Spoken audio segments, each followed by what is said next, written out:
अस्सलाम वालेकुम दोस्तों, कैसे हैं आप? जैसा कि सबको मालूम है कि कल इमरान खान साहब की नाअहली का फ़ैसला आ चुका है।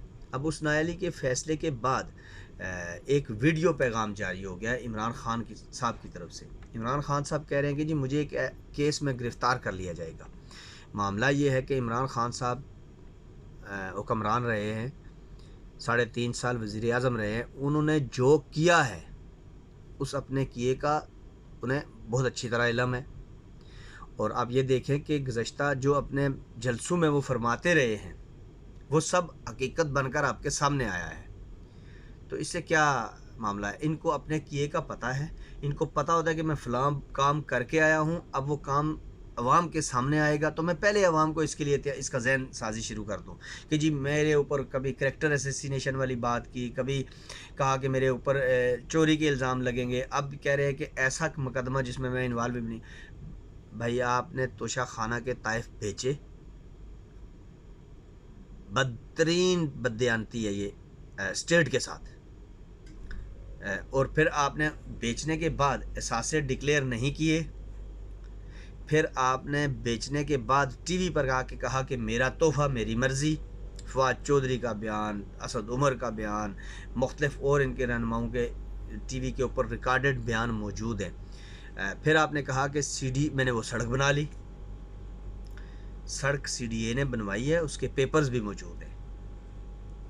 अच्छा, तो मौसूफ़ क्या करते हैं?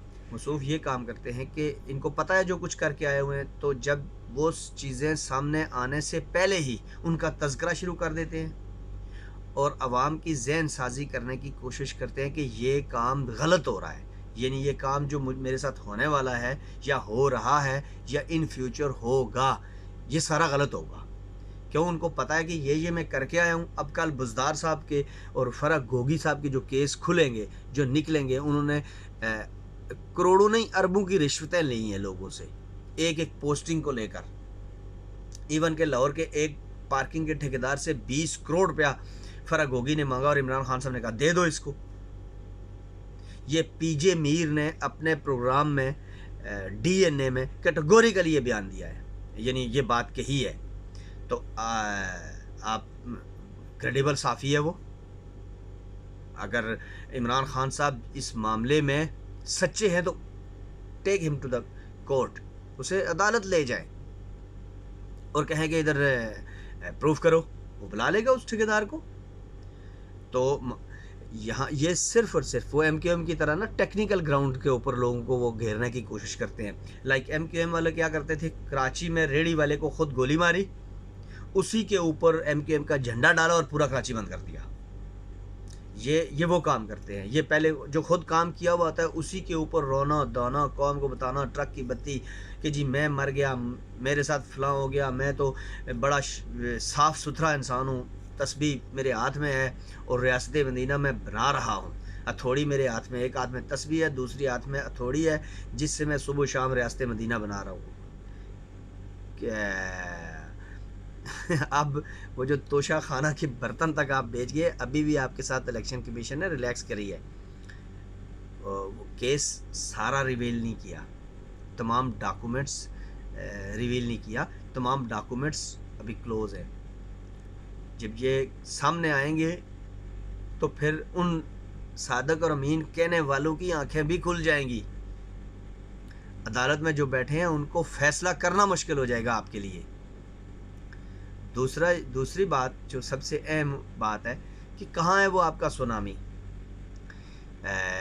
आपने इस कौम को 3.5 नहीं 8 सालों से उल्लू बनाया हुआ है, चोरी और डाके के इस फ़लसफ़े को लेकर, जिसका सिर्फ आपसे तल्लक है। बाकी के तमाम लोग, उनके केसेस अदालतों में हैं। लंदन से शहबाज और उसका बेटा बरी हो चुके हैं, इस अदालत से बरी हो चुके हैं। मरियम लंदन चली गई हैं बरी होके। तो अगर इतने मजबूत केस होते तो इतनी ऐसा भी नहीं है कि जो आप कहेंगे वो सच है,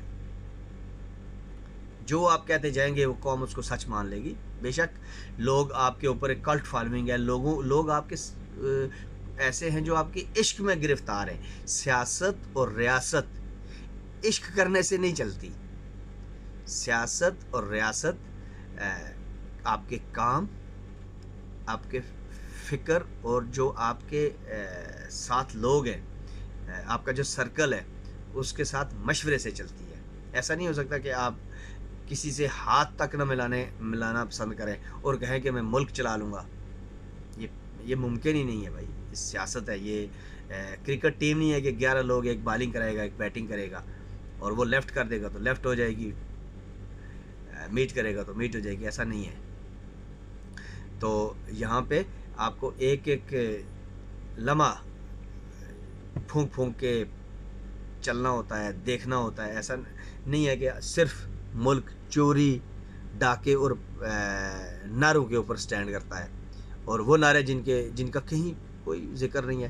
اور امریکن سازش، مجھے یاد آ گیا، آپ لوگ جو سازشی بیانیاں لے کر چلتے ہیں نا، جو پاکستان نے سعودی عرب کے حق میں بیان دیا ہے اوپیک کو لے کر، اوپیک کا جو معاملہ چل رہا ہے انٹرنیشنل لیول پر، آپ لوگوں میں نے کہا ہے نا ان کے ٹرولز کو اتنا سیاسی علم نہیں ہے، شعور نہیں ہے، کرنٹ افیئر سے ٹچ نہیں ہے۔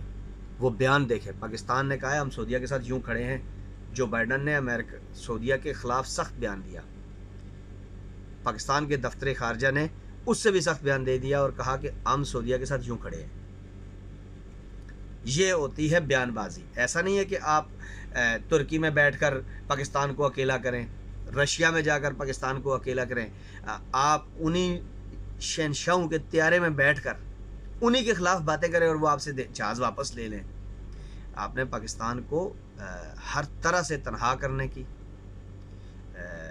ہر طرح سے بدنام کرنے کی، ہر طرح سے زج کرنے کی پوری کوشش کی ہے، اور وہ صرف اس لیے کہ آپ اس قوم کو ہر روز ایک نیا چورن بیچ سکے کہ جی بس اب حقیقی آزادی ہوگی، ہم نے دنیا کے کسی ملک سے کوئی تعلق نہیں رکھنا، ہم حقیقی آزاد ہوں گے۔ یہ حقیقی آزادی کی کوئی ڈیفینیشن، کوئی یعنی ایسی تعریف جو آپ کے ذہن میں ہے، اس کو کسی دن ریویل کریں، لوگوں کو بتائیں کہ حقیقی آزادی یہ ہے، تو ہم پھر اس کے اوپر اپنا کوئی پوائنٹ آف ویو دیں۔